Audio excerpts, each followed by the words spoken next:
But first, we return to the Trump administration's policy toward Russia. John Yang has more on that and a look ahead to the upcoming presidential election there. Judy, last summer, Congress overwhelmingly voted to sanction Russia for meddling in the 2016 U.S. elections. Last night, the Trump administration said it is not imposing any of those sanctions because the threat of them is enough. The measure also directed the Treasury Department to compile a list of Russian senior political leaders, heads of state-controlled industries, and oligarchs worth more than $1 billion in an effort to name and shame them.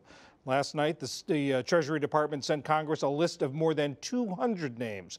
It includes Russian Prime Minister and former President Dmitry Medvedev, Igor Sechin, the chief of Rosneft, a Russian energy giant. He is also part of President Putin's inner circle.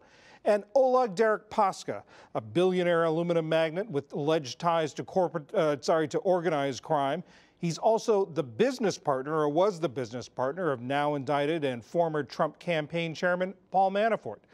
Joining us now to talk all about this is Andrew Weiss. He worked for both Republican and Democratic administrations as a staffer on the National Security Council and in the State and Defense Departments. He is now at the Carnegie Endowment for International Peace.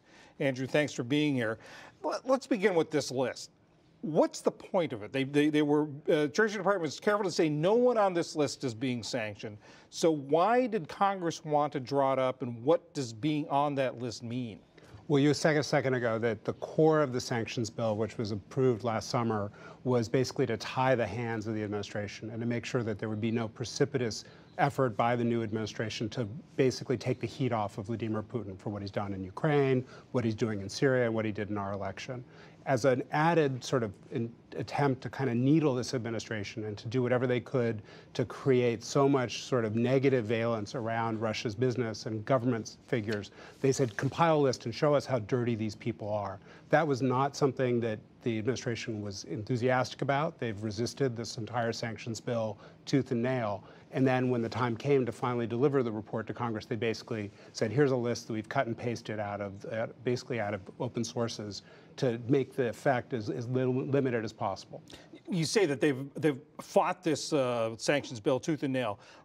Yesterday, the State Department said that the threat of sanctions was deterrence enough against the Russians for meddling in the elections. But then Mike Pompeo, the CIA director, said they are already trying to meddle in the 2018 elections. So what do you take? What's your response there? How do you take that? Well, dysfunction and incoherence are now the norm in the Trump administration's foreign policy. So the fact that you have basically an administration where no one really trusts them on Russia policy, people basically hear what Donald Trump says. He talks continuously, including last week, about the possibility of a new reset with the Russians. He continues to exaggerate Russia's relevance for our foreign policy agenda. And then you have people down below inside the bureaucracy who want to show that they're tough and who want to show that Russia's behavior will have consequences. You can't combine those two approaches. How is this being interpreted in Russia? Well, right now, Russia is in a pre-election frenzy. And so for Vladimir Putin to be able to say, see, the United States is targeting us, they want to bring us back to where we were at our low point in the 1990s. Today, when Vladimir Putin was speaking on Russian television, he said, all 146 million Russians are on this list. So what he's trying to do is a classic strategy. He's done this consistently over the last 18 years in power of saying, the West is against us, and if we rally behind me, I will keep Russia strong. So in many ways, we play into his hands. The first round is March 18th. He's saying that this is an example of the United States trying to meddle in the Russian election. Right, and that, to me, has zero credibility. And I mean, former president of Estonia joked today, I don't know what's funnier, the sanctions being as empty as they are, or you claiming you have an election. And also, what's going on with the sort of, is this trying to, an effort on Vladimir Putin to boost the turnout, to try to really get a big, look like a huge mandate out of this election? That's where the Kremlin is, I think, legitimately worried. The lack of any real competitive political process, the lack of any drama about this election has basically put most of the Russian body politic into a snooze mode. And there's very little to get them excited enough to return Vladimir Putin for his presumably fourth and final term with a big turnout or a big boost. So at this point, there's mostly inertia, apathy, and lack of alternatives that's cementing his rule.